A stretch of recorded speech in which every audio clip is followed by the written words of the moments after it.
જે આપણે જોઈ સુંદર અક્ષરે લખીએ એને શું કહેવાય?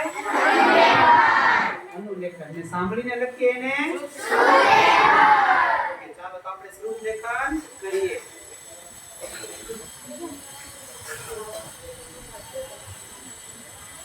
અવકાશયાન એક શબ્દ 3 વાર બોલીશ.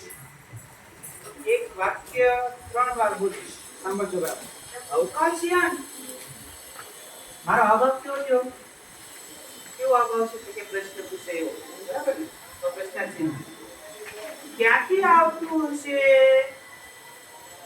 ક્યાંથી આવતું હશે? અવતરણ ચિહ્નમાં લખવાનું છે એ વાક્ય. અવતરણ ચિહ્ન ઊંધા બે સાતડામાં લખવાનું છે. અવતરણ ચિહ્નમાં લખવાનું છે. અવકાશયાન. મિત્રને જલ્દી કરો.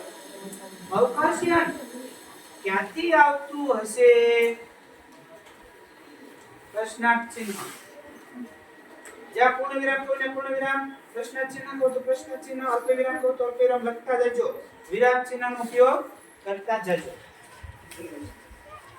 સૂર્યમંડળમાં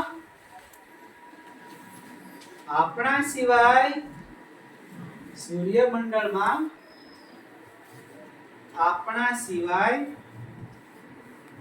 બીજે જીવસૃષ્ટિ ક્યાં હશે?